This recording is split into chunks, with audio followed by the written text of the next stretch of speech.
اعوذ باللہ من الشیطان الرجیم بسم اللہ الرحمن الرحیم وبہ نستعین وہو خیر المعین۔ سلسلہ کلام حضرت ابراہیم علیہ السلام کی سیرت کے عنوان سے جاری تھا، اور عرض کیا تھا کہ حضرت ابراہیم علیہ السلام نے جو خواب دیکھا وہ خواب فقط خواب قابل تعبیر نہیں تھا بلکہ قابل تعویل تھا۔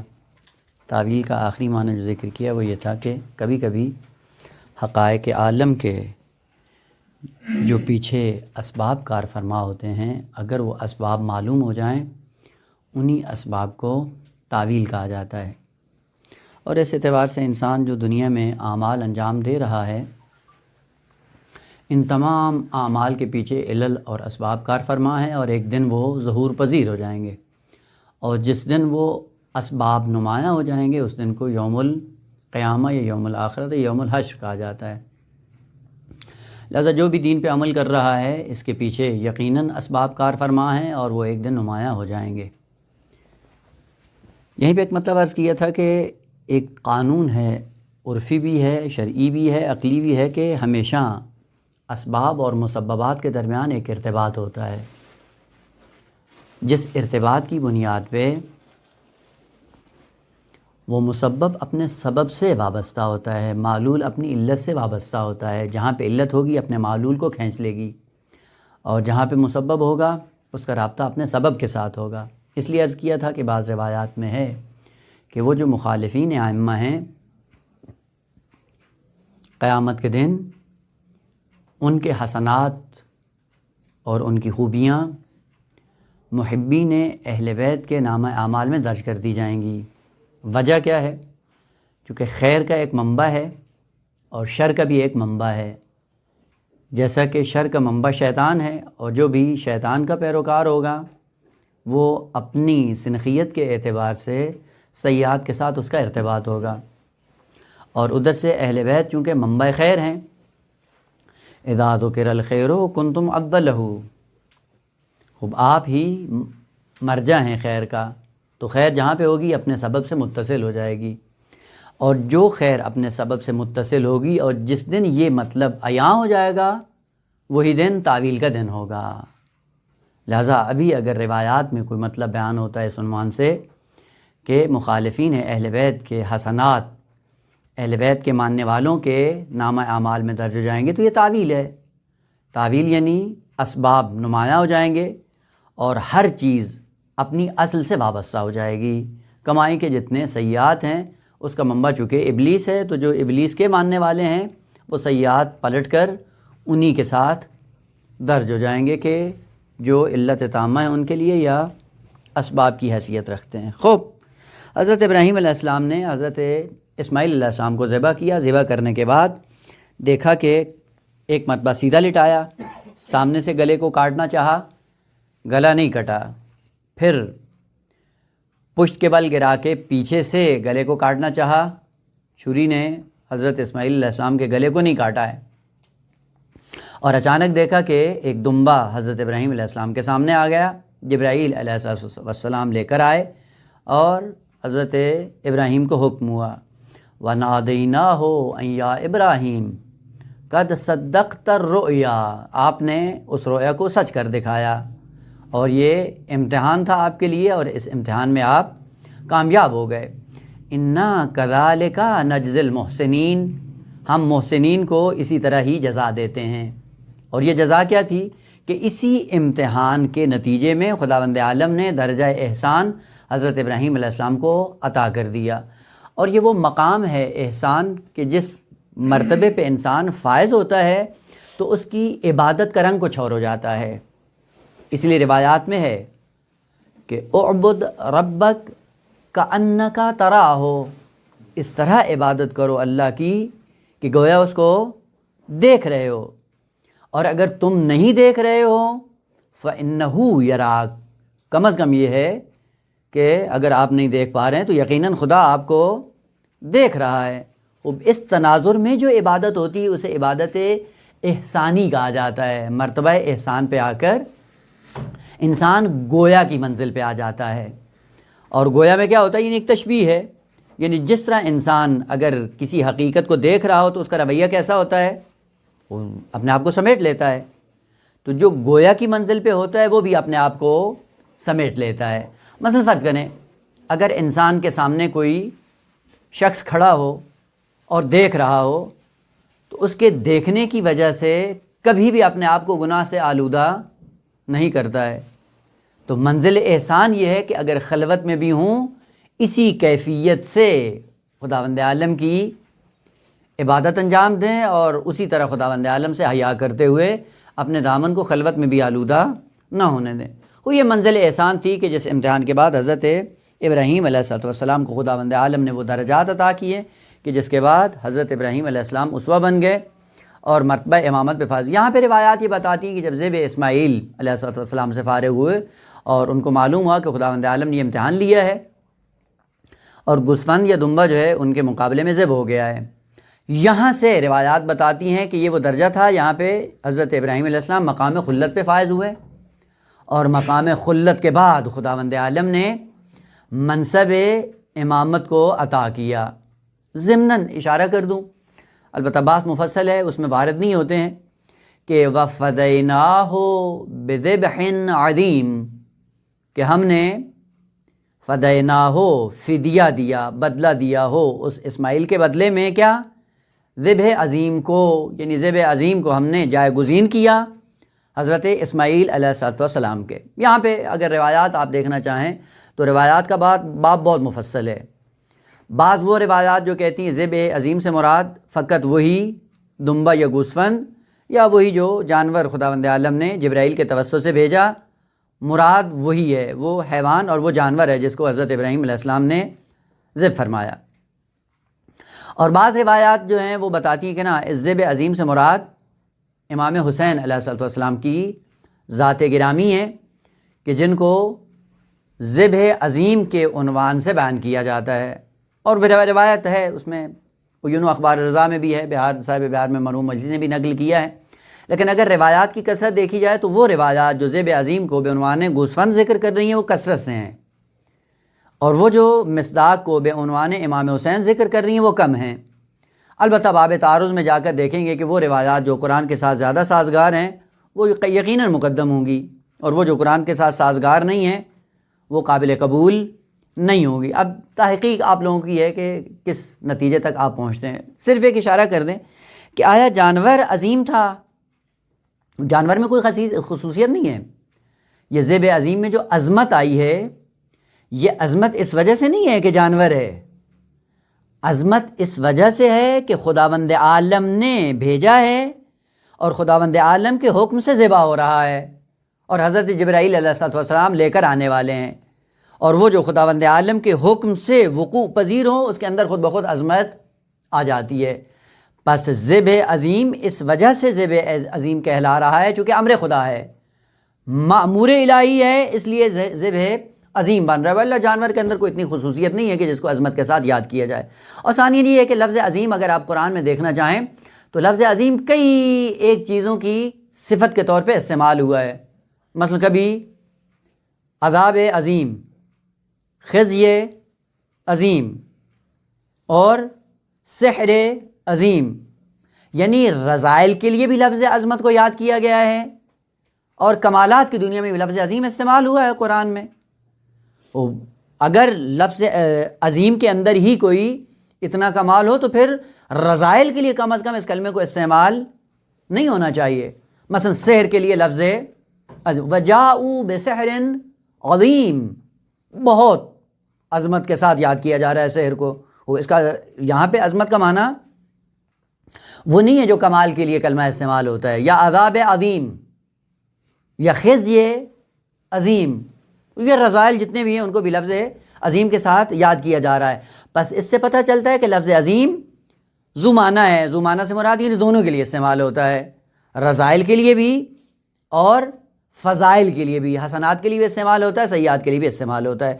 بس اس عنوان سے ذبح عظیم میں اگر لفظ عظیم استعمال ہوتا ہے تو کہیں یہ نہ ہو کہ بس یہ صرف کمال کے لیے کلمہ استعمال ہوتا ہے، ایسی بات نہیں ہے. ہر وہ چیز جو بزرگ ہوں اس بزرگی کو مد نظر رکھتے ہوئے لفظ عظیم کا اطلاق کیا جاتا ہے. اگر وہ سحر اور جادو بہت بڑا ہو وہاں پہ لفظ عظمت ذکر کیا جائے گا, یا اگر رسوائی بہت زیادہ ہو تو اس کثرت ذلت کو بیان کرنے کے لفظ عظمت کو یاد کیا جا سکتا ہے. بس ضروری نہیں ہے کہ لفظ عظیم کے اندر صرف کمال ہی پوشیدہ ہوں اور کمالات کو بیان کرنے کے لفظ عظیم کا سہارا لیا جائے, ایک بات. اور دوسرا یہ ہے کہ یہ قانون البتہ عرفی بھی عقلی بھی ہے کہ اگر کوئی چیز کسی پہ قربان کر دی جاتی ہے عرفاً, البتہ بعد میں نہ کہیں کہ عقلاً ممکن ہے بعض موارد ایسے نہ ہوں, لیکن عرفاً یوں ہی ہوتا ہے کہ جو چیز قربان کی جاتی ہے اور جس پر قربان کی جاتی ہے, عرفاً یہ ہے کہ جو قربان ہونے والی ہوتی ہے وہ عظمت میں چھوٹی ہوتی ہے, اور جس پر قربان کی جا رہی ہوتی ہے وہ ذات عظیم ہوتی ہے, وہ عظمت کی حامل ہوتی ہے. ایسے ہی ہے نا, انسان مال اکٹھا کرتا ہے اور ایک زمانے میں جب مشکل میں پڑ جاتا ہے, اس کی جان خطرے میں پڑتی ہے, تو پھر کیا کرتا ہے, مال کو قربان کر دیتا ہے, جان کو بچا لیتا ہے. بس یہیں سے پتہ چلتا ہے کہ جان کی عظمت زیادہ ہے, مال کے اندر اتنی وہ عزت اور آبرو نہیں ہے. مال کو جانے دیتا ہے, عزت کو بچا لیتا ہے یا جان کو بچا لیتا ہے. لیکن جب جان اور عزت کے درمیان مسئلہ دائر ہو جائے تو پھر آبرو کو بچا لیتا ہے, جان کو جانے دیتا ہے. اس سے پتہ چلتا ہے کہ آبرو عظمت کے اعتبار سے بالاتر ہے, لہذا جان جیسی قیمتی چیز بھی انسان قربان کرنے کے لیے آمادہ ہو جاتا ہے. یہیں سے وہ قرینہ, البتہ سوالیہ نشان کی صورت میں انشاءاللہ تحقیق آپ خود کریں گے, وہ یہ ہے کہ اگر حضرت اسماعیل کو بچا لیا جائے اور حضرت امام حسین علیہ السلام کو ان کے لیے ذبح عظیم کے طور پہ, فدیہ کے طور پہ قربان کر دیا جائے, تو پہلا اشکال یہ ہے کہ حضرت اسماعیل علیہ السلام کمالات اور عظمت کی دنیا میں حضرت امام حسین علیہ السلام سے بڑھ کر ہیں. ظاہر سی بات ہے جس کو بچایا جا رہا ہے اور جس کو قربان کیا جا رہا ہے وہ کمالات کی دنیا میں اس سے کمتر ہے. اسی نقطے کی بنیاد پہ علامہ طباطبائی نے بھی اور بعض دوسرے بزرگان نے بھی اس مطلب کی طرف اشارہ کیا ہے کہ ذبح عظیم سے مراد امام حسین علیہ السلام نہیں ہے, بلکہ ذبح عظیم سے مراد وہی جانور ہے جو خداوند عالم نے جبرائیل کے توسط سے نازل کیا اور حضرت ابراہیم علیہ السلام نے ذبح کر دیا. اور اگر امام حسین علیہ السلام کو ذبح عظیم کا مصداق بنایا جائے تو قہری نتیجہ یہ ہوگا کہ جو عظیم ذات تھی, جو برتر ذات تھی, اس کو محفوظ کر لیا گیا ہے اور کمتر ذات کو اس پہ قربان کر دیا گیا ہے, جس طرح کے عرفی قانون بھی یہی ہوتا ہے. اس نقطے کی بنیاد پہ انہوں نے کہا کہ ذبح عظیم سے مراد امام حسین علیہ السلام نہیں ہے بلکہ وہی جانور ہے, اور جانور کی حیثیت اتنی نہیں ہے کہ حضرت اسماعیل سے بڑھ کر ہو, لہٰذا اسماعیل علیہ السلام کو بچا لیا گیا ہے اور اس کے مقابلے میں خداوند عالم نے کہا ہم نے بدلے کے طور پہ وہ جانور بھیج دیا جو اس پہ قربان کر دیا جائے گا. ایک بات ہے انشاءاللہ آپ جا کے خود بھی تحقیق کر سکتے ہیں, اور اگر وہ بات آپ کے لیے قابل قبول نہ ہو تو آپ کو حق اعتراض بھی ہے. خوب آپ جو بھی ہو, ذبح عظیم سے مراد وہ جانور ہو. البتہ عرض کیا ہے کہ اس کے اندر جو عظمت آئی وہ اس وجہ سے آئی ہے کہ خداوند عالم نے بھیجا ہے. البتہ بعض ایسی روایات میں بھی ہے کہ وہی قربانی جو حضرت حابیل علیہ السلام نے دی تھی وہی خداوند عالم نے دوبارہ بھیجی حضرت اسماعیل علیہ السلام کے عنوان سے کہ ان کا بدلہ بن جائے, ان کے لیے فدیہ بن جائے, اور فدیہ بننے کے بعد اس کو قربان کر دیا جائے. یہ روایات ایسی ہیں کہ جن کی کوئی سند ایسی تام نہیں ہے کہ جن کے پیچھے آدمی آ کر اتنا زور لگائے اور اس کے بعد پھر ان مطالب کو بیان کرے. یہ نہیں ہے. جو بھی مصداق ہو, اصل یہ تھا کہ خداوند عالم نے کہا کہ ان ھذا لہو البلاء المبین, یہ مبین اور واضح اور انتہائی سخت آزمائش تھی حضرت ابراہیم علیہ السلام کے لیے. البتہ بعض روایات کا مضمون یہ ہے کہ جب گوسفند کو ذبح کر رہے تھے تو گریہ کر رہے تھے, اور گریہ کرتے ہوئے یہ خواہش کر رہے تھے کہ اے کاش یہ گوسفند یا دمبا میں ذبح نہ کرتا اور اپنے بیٹے کو ہی قتل کر دیتا, تاکہ بیٹے کو قتل کرنے کی جو مصیبت تھی اس پہ صبر کرنا بہت مشکل تھا, اور میں اس کو قتل کر کے اس مقام صبر پہ پہنچتا, فضیلت کی اس منزل کو جا کے طے کرتا کہ جو ذبح اسماعیل میں ہی پوشیدہ تھی. وہ جانور کو ذبح کرنا حضرت ابراہیم علیہ السلام کے لیے آسان تھا. آپ کو دیکھا ہے پہلے بھی حضرت ابراہیم علیہ السلام جیسے ہی مہمان آتے تھے بہترین جانوروں میں سے جو موٹا تازہ ہوتا تھا اس کو اٹھاتے ذبح کر کے اور اس کو بھون کر مہمانوں کے سامنے حاضر کر دیتے. یعنی جانور کا ذبح کرنا حضرت ابراہیم علیہ السلام کے لیے اتنا سخت نہیں تھا، یا اصلاً سخت نہیں تھا. جو کام سخت تھا وہ حضرت اسماعیل علیہ السلام کی قربانی تھی. جب یہ حسرت کی حضرت ابراہیم علیہ السلام نے، یہ روایت امام رضا علیہ السلام سے نقل ہوئی ہے، بہار میں بھی موجود ہے، عیون میں بھی یہ روایت موجود ہے. خداوند عالم نے وحی نازل کی، ابراہیم یہ جو حسرت ہے تمہاری، یہ بتاؤ کہ تمہاری نسل سے آنے والا جو آخری پیغمبر ہوگا وہ زیادہ محبوب ہے یا تم اپنے آپ کو زیادہ پسند کرتے ہو؟ ایک دم جب پیغمبر اسلام کا نام سنا تو کہا وہ جو آخری نبی آئے گا اس کی محبت اور اس کی چاہت میرے دل میں اپنی ذات سے کہیں بڑھ کر ہے. تو کہا تم اپنی اولاد کو زیادہ محبوب رکھتے ہو یا اس کی اولاد کو؟ کہا یقیناً اس کی اولاد میرے نزدیک اپنی اولاد سے بڑھ کر عزیز ہے. تو کہا اپنے ہاتھ سے ذبح کرنا تمہارے لیے زیادہ درد آور ہے یا دشمن کے ہاتھوں پیاس کے عالم میں بے دردی سے وہ نواسہ رسول مقام شہادت پہ فائز ہو، کون سا زیادہ درد آور ہے؟ کہا ظاہر سی بات ہے وہ دوسرا مسئلہ زیادہ مصیبت زدہ ہے انسان کے لیے، اور اس مصیبت پہ صبر کرنا بہت مشکل ہے. تو کہا بس پھر یہی آپ کی حسرت کہ میں مقام صابرین پہ جاؤں، اور یہی تمہارے دل کے اندر جو حسرت پیدا ہوئی ہے وہ انشاءاللہ آخر الزمان میں آپ کے نسل سے آنے والے آخری پیغمبر کی نسل سے جو نواسہ رسول ہوگا وہ اسی بے دردی کے عالم میں، پیاس کے عالم میں شہید کر دیا جائے گا. اس پہ صبر کرنا بہت مشکل ہے. کہا اگر وہ ہے اس کو دیکھ کر، اس منظر کو، اس پہ صبر کرنا اور صبر کرنے کے بعد اس مقام صبر کی فضیلت پہ فائز ہونا وہ بہت سخت ہے. کہا پھر اس کا انتظار کرو، انشاءاللہ ایک زمانہ آئے گا کہ جس میں آپ کو دکھایا جائے گا کہ تمہاری نسل سے کس عالم میں اور کس بے دردی کے ساتھ شہید کر دیا جائے. یہی حسرت جب سنی حضرت ابراہیم علیہ السلام نے، ایک دم آنکھیں نم ہو گئیں، نہ فقط نم ہو گئی، آنسو سرازیر ہونا شروع ہو گئے. گریہ کیا حضرت ابراہیم علیہ السلام نے شدید، اور اس گریے کے سائے میں خداوند عالم نے حضرت ابراہیم علیہ السلام کو مقام صبر کی بشارت دی. کہا کہ وہی مقام جو حضرت اسماعیل کے ذبح کرنے کے بعد تمہیں ملنا تھا، اور وہی حضرت امام حسین علیہ السلام کی مصیبت کا سن کر تمہاری آنکھوں سے گریے کا جاری ہو جانا، یہ سبب بنا ہے کہ خداوند عالم نے تمہیں مقام صابرین پہ پہنچا دیا. یہ روایت کا مضمون تھا، اور یہ ابتلا تھی حضرت ابراہیم علیہ السلام کے لیے کہ جس کے بعد مقام خلت پہ پہنچے، اور مقام خلت کے بعد مقام امامت کو پا لیا حضرت ابراہیم علیہ السلام نے. آخری مسئلہ جو خداوند عالم ذکر کیا ظاہر سورہ مبارکہ بقرہ میں ہے، وَإِذِ ابْتَلَىٰ إِبْرَاهِيمَ رَبُّهُ بِكَلِمَاتٍ. خداوند عالم نے ابتلا میں ڈالا. ابتلا ماضی ہے، یعنی یہ کام پہلے ہو چکا ہے. ابراہیم کو خداوند عالم نے مبتلا کیا، کس میں؟ چند کلمات میں. اور یہ چند کلمات کیا تھے؟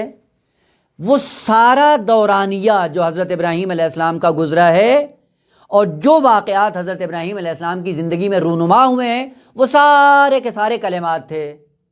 بتوں کو توڑنا، آتش نمرود میں جانا، وہاں سے ہجرت کرنا، ہجرت کر کے شام جانا، شام سے پھر اولاد اسماعیل کا وجود میں آنا، پھر ان کو مکہ کی سرزمین پہ چھوڑ دینا اور وہاں سے منتقل ہو جانا شام کی طرف، اور شام سے پھر مصر کی طرف ہجرت. یعنی یہ جتنے بھی واقعات حضرت ابراہیم علیہ السلام کی زندگی میں رونما ہوئے ہیں یہ سب کے سب ابتلاعات تھے حضرت ابراہیم علیہ السلام کے لیے. اور ان تمام کلمات کو حضرت ابراہیم علیہ السلام نے کیا کیا؟ فَأَتَمَّهُنَّ، سب کو پورا کر دکھایا. البتہ یہاں پہ عرض کروں گا کہ یہ بعض کلمات ہیں کہ جن کی گہرائی معلوم ہونا چاہیے، لیکن سب سے پہلے معنی کر دوں. لفظ بلا اگرچہ پہلے بیان کیا ہے، اس کا تفصیل سے معنی عرض کیا ہے، بلا یا بلیہ، اور بلیہ کو جو قبول کر لیتا ہے اسے کہتے ہیں مبتلا، چونکہ باب افتعال ہے. افتعال کا مادہ مطاوعت کا معنی دیتا ہے، یعنی بلا کو قبول کر لینا. تو جو بلا کو قبول کرتا ہے وہ مبتلا ہو جاتا ہے. مبتلا یعنی بلیہ کو قبول کرنے والا. بلیہ تھی کہ کون سی چیز تھی؟ عرض کیا تھا عربوں کے اندر یہ چیز رائج تھی کہ جب کوئی اونٹنی کا مالک یا اونٹ کا مالک جب مر جاتا تھا تو مرنے کے بعد اس اونٹنی کو اس کی قبر پہ باندھ دیا جاتا تھا، اور باندھنے کے بعد نہ اس کو پانی دیا جاتا تھا نہ چارہ دیا جاتا تھا، اور اسی عالم میں، بھوک اور پیاس کے عالم میں وہ جانور تلف ہو جاتا تھا. یہ جب مرتا تھا عرب یہاں پہ استعمال کرتا تھا کہ ناکہ بلیہ میں مبتلا ہو گئی، اسی لیے کہا جاتا ہے بلیہ وہ مصیبت ہے جو کمر شکن ہوتی ہے، جس سے انسان کی کمر ٹوٹ جاتی ہے، انسان نابود ہو جاتا ہے۔ پس بلا ہر شے کو بلا نہیں کہا جاتا ہے، ایسی مصیبت کہ جس مصیبت کے نتیجے میں انسان کی کمر جھک جاتی ہے، دوہری ہو جاتی ہے، ٹوٹ جاتی ہے۔ اسی سے دوسرا معنی جو انہوں نے کہا ہے بلا کا معنی، بالیہ کا معنی کہتے ہیں پوسیدگی، پرانا ہو جانا، کہنا ہو جانا۔ کوہنے میں کیا ہوتا ہے؟ مثلا کپڑا آپ استعمال کرتے رہیں، جب پرانا ہو جاتا ہے تو کیا ہو جاتا ہے؟ اس کی توانائی ختم ہو جاتی ہے، تھوڑا سا اشارہ کریں پھٹ جاتا ہے۔ یہ جو پوسیدہ ہو جاتا ہے کپڑا، اس کو کہتے ہیں یہ بلیہ میں مبتلا ہو گیا، یعنی اتنا استعمال ہوا ہے، اتنے حوادث اس نے دیکھے ہیں، ان حوادثات کے نتیجے میں اپنی توانائی کو کھو بیٹھا ہے، اب جیسے ہی آپ ہاتھ رکھتے ہیں پھٹ جاتا ہے۔ اور اسی کپڑے سے امیر المومنین نے تشبیہ دی ہے اہل کوفہ کو، کہا یہ اہل کوفہ کون ہے؟ کہا یہ بوسیدہ کپڑے کی طرح ہیں، توانائی ان کی ختم ہو گئی ہے، اور اب ان کی حالت یہ ہوتی ہے کہ ایک طرف سے پکڑیں وہیں سے پھٹ جاتے ہیں، وہاں پہ پیون لگاتا ہوں دوسری جگہ سے پھٹ جاتے ہیں، وہاں سے پیون لگاتا ہوں تیسری جگہ سے پھٹ جاتے ہیں، اور یہ پھٹا ہوا کپڑا کسی کام کا نہیں ہے۔ اسی لیے دعا کی کہ قد مللتہم وملونی، انہوں نے مجھے تھکا دیا اور میں نے انہیں تھکا دیا، خدایا ان کو مجھ سے لے لے اور مجھے ان سے لے لے، ان پر وہ مسلط کر جس طرح یہ خود ہیں، اور مجھے وہ عطا کر جیسا میں خود ہوں۔ یہ کیا ہے؟ یعنی بلیے میں جب مبتلا ہوتی ہے یہ قوم، اور وہ تھا خود جب بلیے میں مبتلا ہوتی ہے پھر بہانہ جو بن جاتی ہے۔ اسی لیے امیر المومنین نے کہا کہ جب میں ان کو گرمیوں میں بلاتا ہوں کہ جاؤ حاکم شام کا قلعہ کما کرتے ہیں تو بہانہ کرتے ہیں سردیوں کا، سردیوں میں بلاؤں گرمیوں کا بہانہ کرتے ہیں، اور جب یہ دونوں بہانے ان سے لے لیے جائیں موسم بہار کا تو کہتے ہیں اب تو فصل کا موسم ہے، اب تو کھیتی باڑی کا موسم ہے، اب کہاں آ سکتے ہیں۔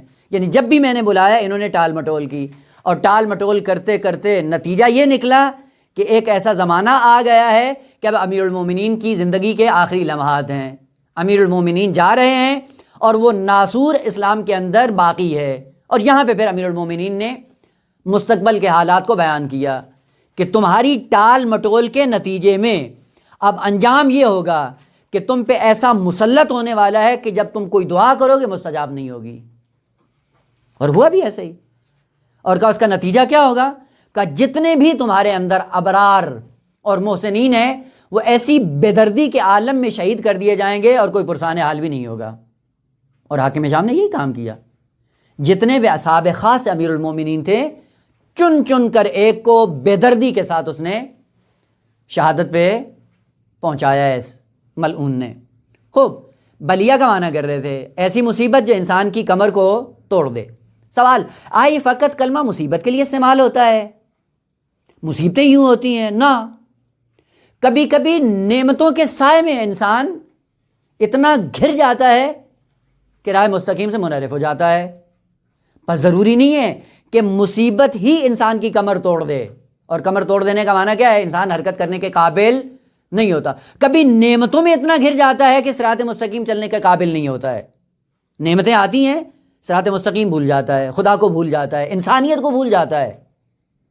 کیا ہوا ہے کہ نعمت میں مبتلا ہو گیا۔ اسی لیے خداوند عالم نے کیا کہا؟ اِنَّا بَلَوْنَاهُمْ بِالْحَسَنَاتِ وَالسَّيِّئَاتِ لَعَلَّهُمْ يَرْجِعُونَ، کہ ہم دونوں کو مبتلا کرتے ہیں، یعنی نعمت دے کے بھی مبتلا کرتے ہیں اور نقمت دے کے بھی مبتلا کرتے ہیں۔ حسنہ بھی بلیہ ہے، سیئہ بھی بلیہ ہے، خیر بھی انسان کے لیے بلیہ بن سکتی ہے، شر بھی انسان کے لیے بلیہ بن سکتی ہے۔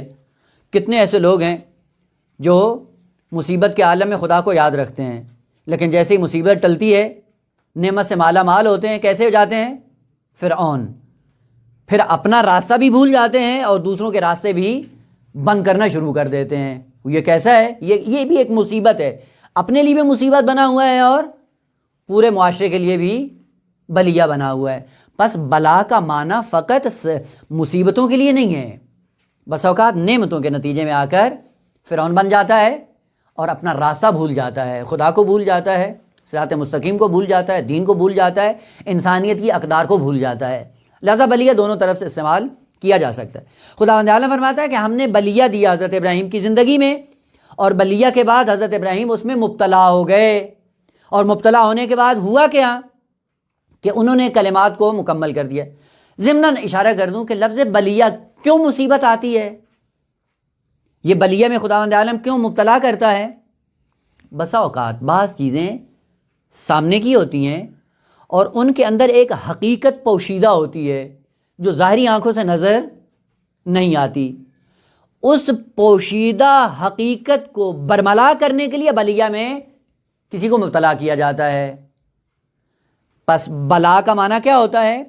بلا اسی بلا کے اندر ایک ایسی حقیقت ہے جو نظر نہیں آ رہی، اور جب وہ معرض ابتلا میں آتی ہے چیز تو وہ حقیقت نمایاں ہو جاتی ہے، اور جب تک بلیہ میں وہ چیز مبتلا نہ ہو وہ حقیقت کبھی بھی نمایاں نہیں ہوتی۔ مثال عرض کروں، دیکھیں یہ تیل ہے یا روغن یا پٹرول آپ دیکھتے ہیں نا محلول صورت میں ہوتا ہے، پانی کی صورت میں ہوتا ہے نا، پانی ہے سامنے، یہ اگر آپ دیکھنا چاہیں تو کیا نظر آ رہا ہے؟ محلول ہے، پانی ہی ہے نا، لیکن اسی پانی کے اندر ایک ایسی حقیقت پوشیدہ ہے جو ظاہری آنکھ سے نظر نہیں آتی، اور وہ کیا ہے؟ اس کے اندر نور ہے، نورانیت ہے۔ وہ کیسے نظر آئے گی؟ کہ جب یہ بلیہ میں آئے گا تب وہ نورانیت ظاہر ہو جائے گی۔ جب آپ اس کو آگ لگائیں گے، آگ لگے گی، یہی معلول جلے گا، جلنے کے بعد نورانیت ظاہر ہو جائے گی۔ یہ نور اسی ذات کے اندر تھا، نظر نہیں آ رہا تھا۔ اس حقیقت کو ظاہر کرنے کے لیے اس کو ابتلا میں ڈالیں، جب ابتلا میں آئے گا تو وہ حقیقت نمایاں ہو جائے گی۔ پس بلا یا ابتلا میں اس لیے ڈالا جاتا ہے کہ وہ حقیقت جو ظاہری آنکھ سے نظر نہیں آتی اس کو ظاہر کرنے کے لیے اس کو بلا میں ڈالا جاتا ہے۔ پھر مثال عرض کروں تاکہ مطلب اور زیادہ واضح ہو جائے۔ دیکھیں خداوند عالم نے کہا کہ انا خلقنا الانسان من نطفۃ امشاج نبتلیہ، اس نطفے کو ہم ابتلا میں ڈالتے ہیں۔ جب نطفہ ابتلا میں آتا ہے تو ہوتا کیا ہے؟ وہ حقیقت جو اس کے اندر پوشیدہ ہوتی ہے وہ نمایاں ہو جاتی ہے۔ نطفہ پانی کا ایک قطرہ ہے، اس پانی کے قطرے کے اندر کیا کچھ ہے؟ بہت کچھ ہے، لیکن نظر نہیں آتا۔ اس کو ابتلا میں ڈالیں گے، جب ابتلا میں ڈالیں گے تو کیا ہو جائے گا؟ یہ کیا بن جائے گا؟ علقہ۔ علقہ کیا تھا؟ خود اسی پانی کے اندر موجود تھی، ابتلا میں پڑا ہے تو علقہ بن گیا۔ علقے کے بعد مضغہ بن گیا، مضغہ کی صورت اس کے اندر تھی، جب تک ابتلا میں نہیں آیا وہ صورت نمایاں نہیں ہوئی۔ اسی نطفے کے اندر آنکھیں، کان، ہاتھ، ٹانگیں، دل، گردہ، یہ ساری چیزیں موجود تھیں لیکن نظر نہیں آ رہی تھیں۔ خداوند عالم نے کہا ہم نے اس کو ابتلا میں ڈالا ہے، جب ابتلا میں آئے گا تو وہ پنہان حقائق ظاہر ہو جائیں گے، اس لیے ہم نے اس کو ابتلا میں ڈالا۔ اور پھر کیا کیا؟ آخری منزل کو ذکر کیا، نبتلیہ فجعلناہ سمیعا بصیرا۔ اس کے اندر سماعت بھی تھی اور بصارت بھی تھی لیکن نمایاں نہیں تھی۔ نمایاں کب ہوئی؟ کہ جب ہم ابتلا میں ڈالیں گے وہ پنہان حقیقت ظاہر ہو جائے گی۔ پس کبھی کبھی پنہان حقیقت کو ظاہر کرنے کے لیے اشیاء کو یا ذوات کو ابتلا میں ڈالا جاتا ہے تاکہ وہ چھپی ہوئی صورت اس کی ظاہر ہو جائے، اور وہ واقعاً اگر ابتلا میں نہ آئے تو وہ چھپی ہوئی حقیقت واضح نہیں ہوتی۔ مثال دیگر، البتہ یہ مثال اس لیے عرض کر رہا ہوں کہ بات واضح ہو جائے۔ گندم کا دانہ ہے، وہ گندم کا دانہ اگر ہاتھ پہ اٹھا کر دیکھیں تو گندم کا دانہ ہی نظر آتا ہے، اور اسی گندم کے دانے کی ذات کے اندر ایک حقیقت پوشیدہ ہے بے نام پودا، اور وہ نظر نہیں آ رہی ہے۔ کب نظر آئے گی؟ کہ جب دانہ معرض ابتلا میں آئے گا۔ اور معرض ابتلا میں آنے کا مطلب کیا ہے؟ اس کو زمین کو کھود کر زمین کے دل کے اندر اس کو رکھ دیں، اور اس کے بعد آکسیجن، پانی وغیرہ اس کو دینا شروع کر دیں۔ ایک دن اسی دانے کے اندر سے وہ پودا باہر آ جائے گا۔ یہ کب باہر آیا ہے؟ جب تک معرض ابتلا میں نہیں آیا تب تک یہ حقیقت نمایاں نہیں ہوئی۔ جس دن معرض ابتلا میں آیا ہے اسی دن وہ پنہان حقیقت نمایاں ہو گئی ہے۔ لہذا کسی بھی چیز کے اندر پوشیدہ کمال کو یا کسی چیز کے اندر پوشیدہ رذیلت کو ظاہر کرنے کے لیے اس کو معرض ابتلا میں ڈالا جاتا ہے. جب معرض ابتلا میں آتا ہے وہ پنہان حقیقت نمایاں ہو جاتی ہے. ایک مطلب پہلے عرض کیا تھا اور اسی کے ساتھ یہ ملتا جلتا ہے اور اس کو تکمیل کر دیں. وہ یہ تھا، اگر ذہن میں ہو تو عرض کیا تھا کہ علم، بعض لوگ کہتے ہیں یہ حقیقت ہے، کمال جو انسان کے دماغ میں آتا ہے. کھوپڑی میں کی طرف اشارہ کر کے کہتے ہیں چونکہ سر کے اندر دماغ ہے، اس دماغ میں علم آتا ہے.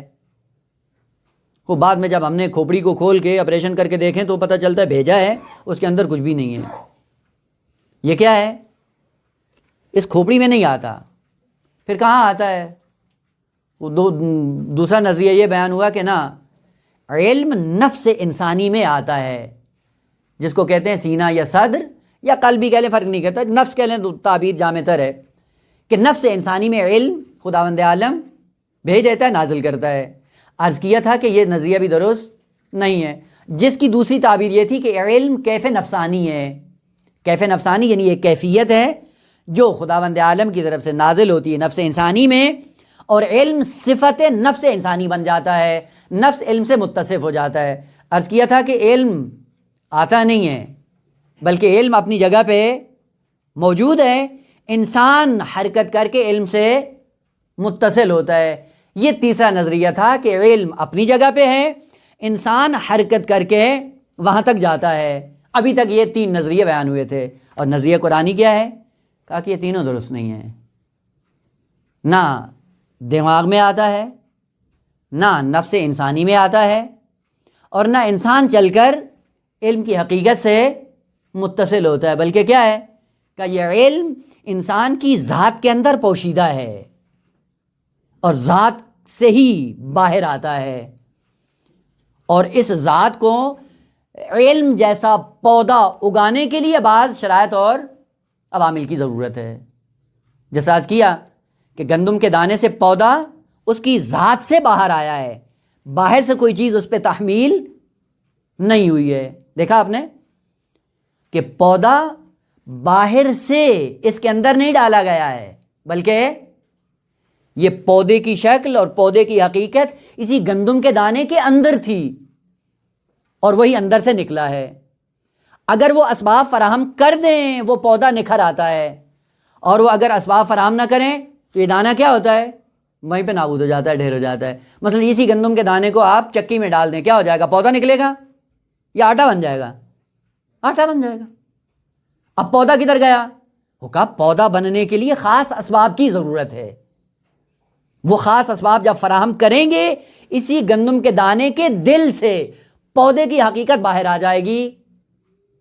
علم اور کمالات کی دنیا انسان کے لیے یوں ہے کہ سب کچھ خداوند عالم نے اس انسان کی ذات کے اندر رکھ دیا ہے، اور رکھنے کے بعد کہا ہے کہ خاص ماحول فراہم کرو. اگر وہ خاص ماحول فراہم کرو گے تو کیا ہوگا؟ تمہاری ذات کے اندر سے یہ سارے کمالات پھوٹنا شروع ہو جائیں گے.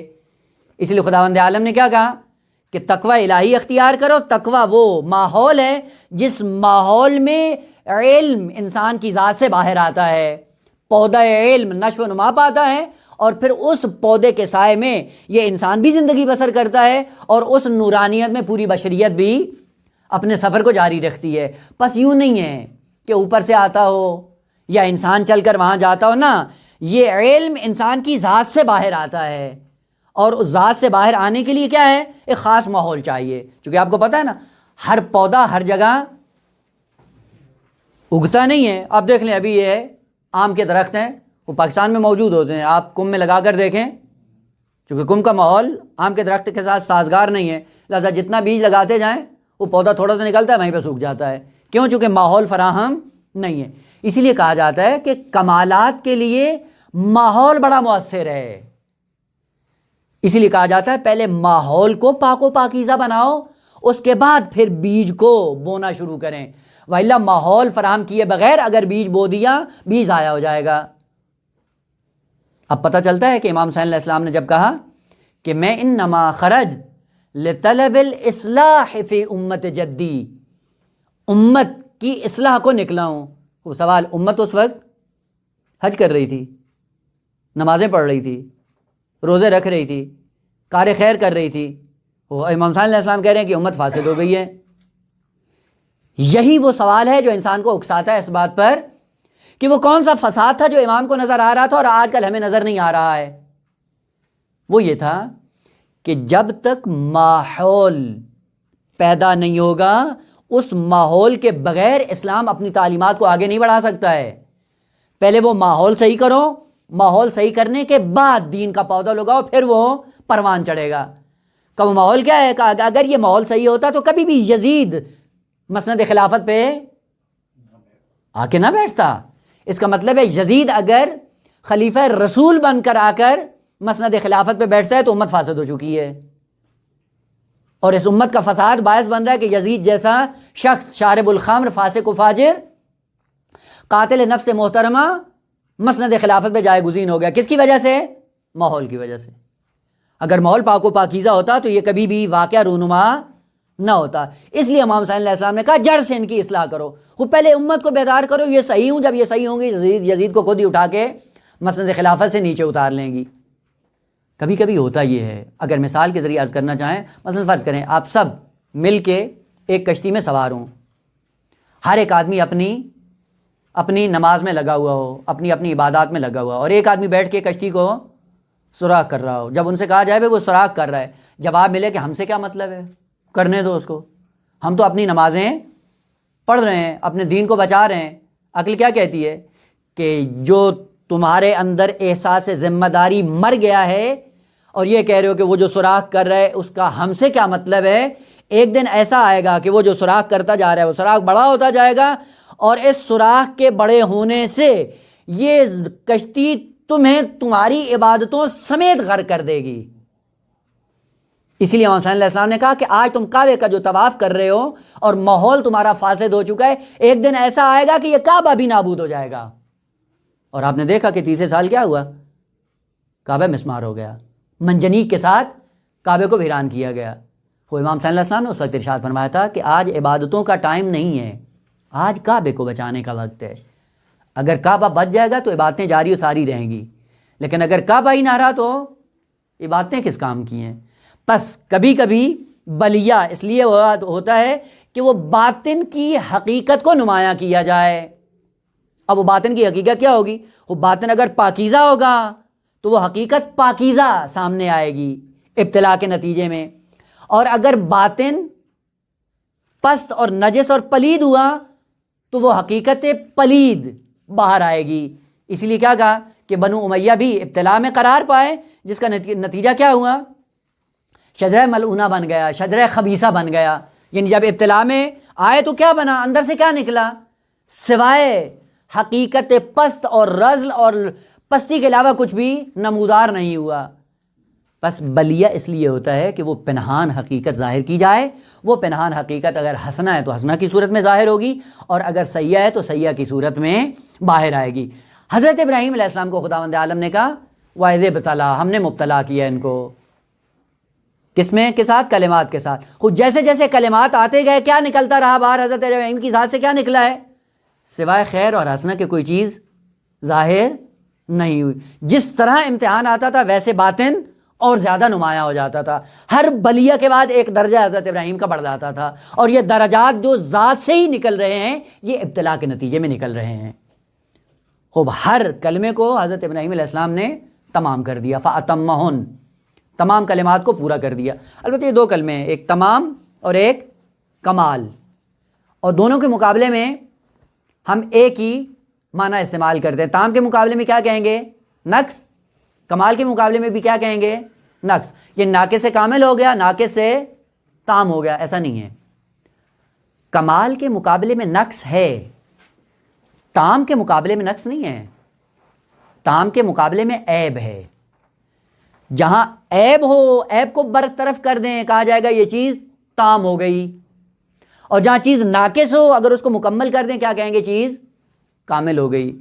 بس کمال نقص کے مقابلے میں ہے اور تام عیب کے مقابلے میں۔ مثال عرض کروں، مثلا ایک دفعہ آپ کمرے میں بیٹھتے ہیں، کمرے کی ظرفیت 12 میٹر ہے، اس کے اندر قالین ایسا بچھاتے ہیں جو 6 میٹر کا ہو۔ 6 میٹر کا قالین، اور وہ قالین بھی نیا ہے، خوبصورت ہے، کوئی اس کے اندر عیب نہیں پایا جا رہا ہے، تو یہ جو ہال 12 میٹر کا ہے اور قالین 6 میٹر کا ہے، تو کیا کہیں گے؟ یہ قالین ناقص ہے۔ لیکن تام ہے یا نہیں؟ تام ہے، چونکہ اس کے اندر کوئی عیب نہیں ہے، نہ پرانا ہے، نہ پھٹا ہوا ہے، نہ جلا ہوا ہے، کچھ بھی نہیں ہے، صحیح و سالم ہے۔ صحیح و سالم ہونے کے بعد یہ تام ہے لیکن کامل نہیں ہے۔ پھر اس کو مثال کو الٹ دیں، 12 میٹر کا کمرہ ہے، قالین بھی آپ نے 12 میٹر کا ڈالا ہے، 12 میٹر کا ڈالا ہے تو کامل ہے، ناقص نہیں ہے، یعنی کوئی نقطہ خالی نہیں ہے۔ لیکن یہ قالین ایسا جو پھٹا ہوا ہے اور کمزور ہے، یہاں پہ کیا کہا جائے گا کہ قالین کامل ہے لیکن تام نہیں ہے، چونکہ عیب دار ہے، پھٹا ہوا ہے یا جلا ہوا ہے یا بوسیدہ ہے۔ پس اگر قالین 12 میٹر کے حال میں ڈالتے ہیں، 12 میٹر کا ہو اور اس کے اندر کوئی عیب بھی نہ ہو، وہاں پہ کہا جائے گا کہ یہ تام بھی ہے اور کامل بھی ہے۔ حضرت ابراہیم علیہ السلام نے کیا کیا؟ ان کلمات کو تام کر دکھایا، کامل کا یہاں پہ کلمہ استعمال نہیں ہوا، یعنی جو بھی کام انجام دیا اس کے اندر ذرہ برابر عیب نہیں تھا، جو کام انجام دیا خالصتاً خدا کے لیے انجام پایا۔ ہم جب نمازیں پڑھتے ہیں تو کبھی روا کا عیب آ جاتا ہے، کبھی دکھانے کا عیب آ جاتا ہے، کبھی احساس عجب پیدا ہو جاتا ہے، یہ مایوب ہو جاتی ہے عبادت۔ حضرت ابراہیم علیہ السلام نے جتنی زندگی گزاری تام تھی، ذرہ برابر عیب نہیں تھا اس کے اندر، اور مکمل بھی تھی، کہ اس لیے کہ اس کمال پہ جا پہنچے جس کمال تک حضرت ابراہیم علیہ السلام کو خداوند عالم پہنچانا چاہتا تھا۔ اور اسی طرح سے خداوند عالم نے ذکر کیا وہ دین اور وہ آئین انسان کو مقصد کمال تک پہنچا سکتا ہے جو دین اپنی ذات میں کامل بھی ہو اور تام بھی ہو۔ لہذا اگر دین ایسا ہوا جو کامل ہوا اور تام نہ ہوا، ہدایت بشری کے لیے کافی نہیں ہے، یا اگر تام ہوا اور کامل نہ ہوا، وہ دین بھی انسان کو مقصد حیات تک نہیں پہنچا سکتا ہے۔ وہ دین انسان کو مقصد حیات سے ہمکنار کر سکتا ہے جو تام بھی ہو اور کامل بھی ہو۔ اس لیے خداوند عالم نے کیا کہا؟ الیوم اکملت لکم دینکم واتممت علیکم نعمتی ورضیت لکم الاسلام دینا۔ یہ دین کیا ہے؟ یہ کامل بھی ہے اور تام بھی ہے، یعنی جہاں تک بشر جا سکتا ہے یہ دین اس کو وہاں تک پہنچا سکتا ہے، اور یہ دین اس کے اندر اتنی صلاحیت ہے کہ اس انسان کو صحیح و سالم انداز میں مقصد حیات تک پہنچا سکتا ہے، چونکہ نہ خود اس کے اندر عیب ہے اور نہ اس کے جو اوپر چلے گا اس کے اندر کوئی عیب باقی رہے گا۔ لیکن یہ یاد رہے کہ دین کی سند تمامیت کی اور اکمال کی بغیر ولایت کے ممکن نہیں ہے۔ اسی لیے جب غدیر پہ امیر المومنین کی ولایت کا پیغمبر اسلام نے اعلان کیا، تب جا کر دین کو سند اکمال بھی ملی اور سند اتمام بھی ملی۔ پس حضرت ابراہیم علیہ السلام نے کیا کیا؟ فَأَتَمَّهُن، تمام کر دیا، ذرا برابر ان کے اندر عیب نہیں تھا۔ خدا نے کیا کہا؟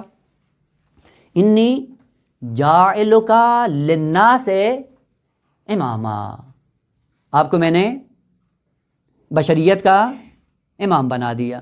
آپ کو پتہ ہے لفظ جاعل اس میں فاعل ہے، جملہ اسمیہ ہے، جملہ اسمیہ کی دلالت جملہ فعلیہ کی نسبت مستحکم ہوتی ہے، بادوام، استمرار، پابرجا، ثابت، محکم، استوار ہوتی ہے۔ اس لیے خداوند عالم نے کہا کہ یہ ہماری طرف سے آپ کو منصب امامت پہ فائز کرنا یہ ایسا سلسلہ ہے جو باقی رہے گا، جو دائمی رہے گا، جو برقرار رہے گا، جو مستحکم رہے گا، جو کبھی متزلزل نہیں ہوگا، ختم نہیں ہوگا۔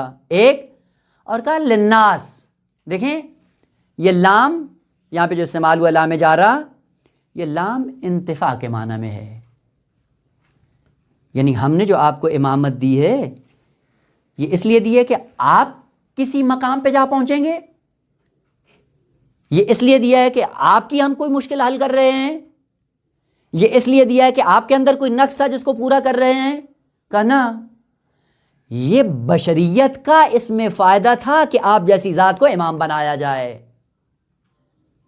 وَإِلَّا لوگوں کے فائدے کو فراہم کرنے کے لیے ابراہیم جیسی ذات کو اتنے امتحانات سے گزرنا پڑتا ہے۔ بعض لوگ کہتے ہیں کہ اتنے امتحانات دی حضرت ابراہیم نے تو خدا نے تحفہ اور ہدیہ دے دے گا۔ یہ کون سا تحفہ اور ہدیہ ہے کہ جو انسان کی کمر جھکا دے؟ یہ تحفہ نہیں ہے، ہدیہ نہیں ہے، یہ ذمہ داری ہے۔ اور ذمہ داری کس کو دی ہے؟ کہا جو اہل ہے اس کو ذمہ داری دی ہے۔ اور یہ ذمہ داری دی کس لیے؟ کہا لوگوں کے فائدے کے لیے، کیونکہ لوگ اپنے مقصد حیات کو تنے تنہا نہیں پائیں گے اور نہیں پہنچ پائیں گے، ان کو پہنچانے کے لیے کیا کریں گے؟ حضرت ابراہیم جیسی ذات کو مبتلا کر کے ان سے کہیں گے کہ وہ کمالات جو آپ نے طے کیے ہیں انہی کمالات تک اس بھٹکی ہوئی بشریت کو بھی اٹھا کر ہماری بارگاہ میں لے آؤ۔ اس لیے خداوند عالم نے کیا کہا؟ انی جاعلک للناس اماما، لوگوں کے فائدے کے لیے ہم نے آپ کو منصب امامت دیا ہے، ولا آپ کو منصب امامت کی ضرورت نہیں تھی۔ اسی لیے منصب امامت کن لوگوں کو دیا جاتا ہے؟ جو صراط مستقیم طے کر کے قرب الہی کی منزل پہ فائز ہو جاتے ہیں، ان کو یہ ذمہ داری دی جاتی ہے کہ جس طرح خود اس مقام پہ آپ پہنچے ہو، جاؤ ان دوسرے لوگوں کو بھی جن کے اندر یہ صلاحیت نہیں ہماری ذات تک آنے کی، ان کا ہاتھ پکڑ کر ہماری بارگاہ میں لے آؤ۔ اور کبھی کبھی یہ منصب خود صاحب منصب کے لیے درد سر بن جاتے ہیں۔ درد سر کا مطلب کیا ہے؟ یعنی کبھی کبھی اس منصب کو نبھانے کے لیے کبھی کبھی ان کو اپنے بعض کمالات سے ہاتھ دھونا پڑتا ہے۔ نمونہ عرض کروں، انشاءاللہ بعض کا سلسلہ جاری ہے، وہ یہ ہے مثلا امام صادق علیہ الصلوۃ والسلام، سائل آتا ہے، آپ کو پتہ ہے کہ فعل معصوم، قول معصوم، تقریر معصوم، تینوں حجت ہیں۔ یعنی اگر کوئی ارشاد فرماتے ہیں حجت ہے، اگر کوئی فعل انجام دیتے ہیں وہ بھی حجت ہے، اگر کوئی انسان ان کے سامنے کسی فعل کو انجام دیتے ہیں اور وہ فعل حق ہوتا ہے اس پہ خاموش ہو جاتے ہیں، ان کی خاموشی ہی دلیل ہوتی ہے یہ کہ فعل حق ہے۔ اگر فعل باطل ہوتا تو فوراً امام علیہ السلام وہاں پہ ٹوکتے اور ان کی رہنمائی کرتے۔ جب خاموش ہو جاتے ہیں ان کا سکوت بتاتا ہے کہ جو مرعی اور مسمع معصوم میں فعل انجام دیا جاتا ہے یہ حقانیت سے برخوردار ہے۔ خوب، امام علیہ السلام کے سامنے آتا ہے کوئی شخص اور اس کو تعلیم کے مسئلے میں یا تعلیم کے میدان میں آ کر ان کے سامنے وضو کرتے ہیں، اور آپ کو پتہ ہے کہ وضو میں عضو کو، سر کو اور دائیں ہاتھ کو ایک دفعہ دھونا واجب ہے، بار دوم مستحب ہے۔ خوب، امام سمجھانے کی غرض سے دوسری مرتبہ پانی نہیں ڈالتے۔ وہ جب دوسری مرتبہ پانی نہیں ڈالیں گے تو مستحب کو ترک کر دیا نا، یہ مستحب کو ترک کر کے جو فضیلت تھی، جو درجہ تھا، اس سے معصوم محروم ہو گئے۔ یہ محرومیت کس بنیاد پہ آئی ہے؟ اسی منصب امامت کی ذمہ داری کو نبھانے کے لیے، کیونکہ ذمہ داری کو نبھانا ہے، سامنے والے کی ہدایت کرنی ہے، اور سامنے والے کو پتہ چل جائے یہ ترک اس لیے کر رہا ہے معصوم کہ یہ واجب نہیں ہے، کیونکہ اگر واجب ہوتا تو قطعاً معصوم اس کو انجام دیتا۔ بس یہ جو امام آ کر ایک کام کو ترک کر رہا ہے یہ کس بنیاد پہ ہے؟ اسی ہدایت کی ذمہ داری کو انجام دینے کے لیے اس سے معروم ہو جاتا ہے۔ اس لیے بعض علماء نے کہا کہ وہ جو نماز شب یا رات کی تاریکی میں ان کی لمبی مناجات کس لیے ہوا کرتی تھی؟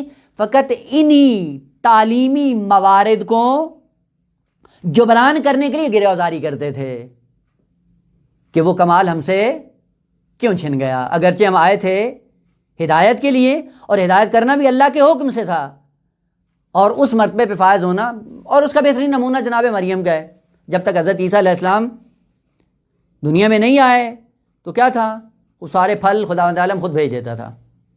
کلما دخل علیہا زکریا المحراب وجد عندہا رزقا، وہ سب موجود ہوتا تھا۔ لیکن جب حضرت عیسیٰ کی ولادت ہوتی تو اب کیا ہے؟ اب کا وَهُزِّي إِلَيْكِ بِجِذْعِ النَّخْلَةِ، تھوڑی سی زحمت کرو، وہ اب مفت میں نہیں آئے گا، آسانی سے نہیں آئے گا، وہ زحمت کرو۔ علماء اخلاق نے کہا کیوں زحمت کرو؟